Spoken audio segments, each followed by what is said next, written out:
Hey guys, Tammy here, and in this video, I'm going to talk about, do kids need their own room? And again, this is one of those topics that can kind of be talked about from either side, whether you're the parent that's struggling to provide that or whether you're the parent that is questioning that problem on the other side for your co-parent, okay? So we're going to look at this from both sides.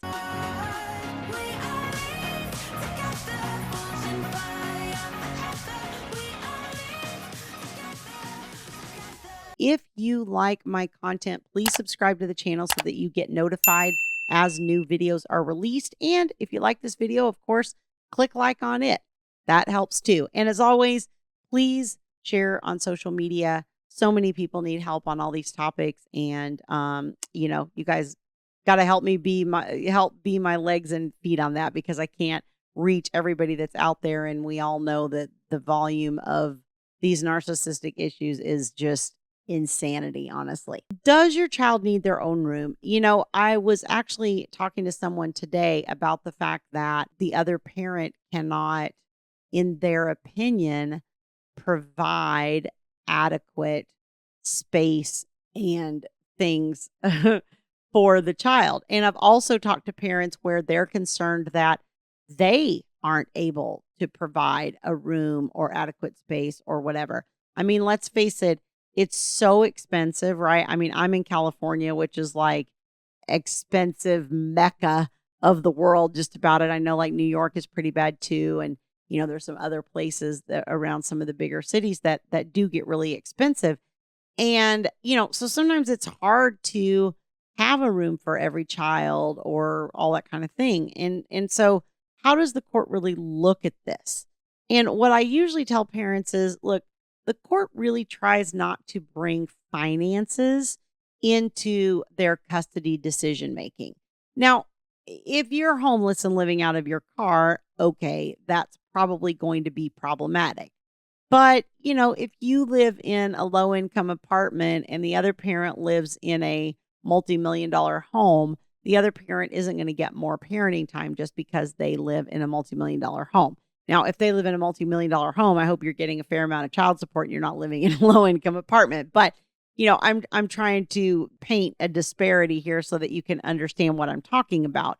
The court does not look at either parent's kind of ability to financially provide more or less than the other parent as a strong factor. Now, do they expect you to provide a minimum amount of adequacy in your provision for the child? Sure, they expect you to be able to feed the child. They expect you to be able to clothe the child. They expect you to be able to keep a roof over the child's head. But them having their own four walls that they can close the door on isn't necessarily a requirement on either side. Now, I will say that I have seen different states come at this differently. I have even seen judges come at this differently. So I'm not going to say that what I'm about to say is the end all be all. But I will say that this is what I see in the vast majority of cases that, I've dealt with or talked to people or whatever. And I do have clients across the country. And I have dealt with in excess of probably 1,000 to 1,500 cases or more at this point. So I do have a good sample size, right, to talk about this. When the court is looking at children, one of the things they want is they generally want the child to have their own sleep space. And what they define that as is essentially a mattress on the floor, right? So if you have a mattress on the floor in the corner of your bedroom because that's all you have, then that's all you have. If you have a mattress in the corner of the studio apartment, or maybe you have a situation where I have had people where the other parent is in a one bedroom and that parent essentially vacates the bedroom when the children come and they sleep on the couch and the child has the bedroom when they're there. That's fine too. I think when children are younger, this is even less of an issue because let's face it, a 1-year-old, 2-year-old, 3-year-old sleeping in the bed with you is really not unusual at all. Matter of fact, it's become more and more commonplace. It wasn't as common when my children were younger. But now with my grandchildren, I will tell you that pretty much every single one of my grandchildren co-slept with their parent until they were, 3 or 4 years old enough to start wanting more space or old enough to start uh, getting physical enough in their kicking and moving in the bed that the parents wanted them to have their own space. Um, Again, it's not to say that the children can't do that, but the courts, I find when the child does start to get 3 or 4, somewhere in that neighborhood, they want the child to have a mattress on the floor, even if it's in the same room as the parent, to where they have the option to go there if they want to. Not to say that the child can't sleep in the bed with you, but that they have the option to go to the mattress on the floor if they just want their own space. I do think it is more problematic when as a child gets older, if you're the parent of the opposite sex. I think mom sleeping with a girl or dad sleeping in the bed with a boy isn't as much of an issue as like dad sleeping with an older daughter or mom sleeping with an older son. I think those two things kind of, as the age of the child increases, becomes more problematic. But not necessarily if it's something that, you've always done. I think by the time they're like 4 or 5, the court at least expects them to have a mattress on the floor. But I think when they start getting older and they start getting 11, 12, 13, ages where they're hitting puberty, ages where girls are starting to get their cycles, all that kind of stuff. I think that at that point, the court goes, you know what? This child needs some privacy. And I think it can become more problematic there. And I think especially if you're a parent that's wanting more parenting time and you have a little bit older child and you don't have a private situation for them.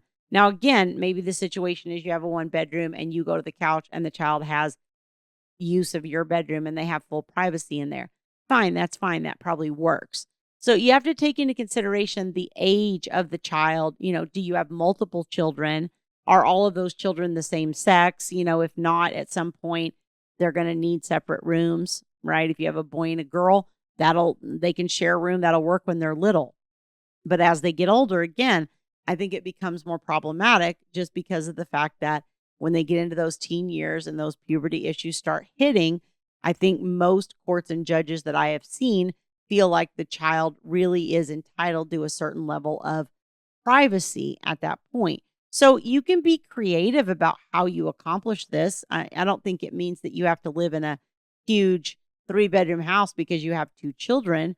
But I think it does mean that maybe you give the oldest child the bedroom space and maybe the younger one is, in a corner of the living room, but you have some kind of room divider or something that creates some privacy for that child. Things where they're not changing clothes in front of other people and doing all that kind of stuff. You want them to always have the option to have their own space, to kind of have their own privacy. Okay. So again, if they're younger, 3, 4, 5, I think that's where you kind of start thinking about them at least having a place to go to on the floor or whatever. I have had parents that co-slept where the child, was even older than that, maybe 7, 8, and really didn't want to vacate the bed. And the parent was kind of like, I'm afraid that this is going to be frowned upon. And so I said, well, let's start with something in the floor next to your bed. Like just lay something right there in the floor, whether it's a pad or a mattress or, whatever it is, and get them used to sleeping in a separate bed from you. And then just kind of gradually move them over to the corner of the room and then eventually migrate them, into their own bed. Again, I think different judges have different opinions on this. And one of the great ways that you can sort of figure out maybe how your judge feels about it is go watch court. If you're in the middle of a court case or you have been in court in the past, then you're assigned to a specific department and a specific judge, and you can go down and you can watch that judge and you'll get a feel. There'll be a case that'll come up that'll have some issue about this or whatever if you watch enough cases, and then you'll get a feel for how your judge views this particular topic.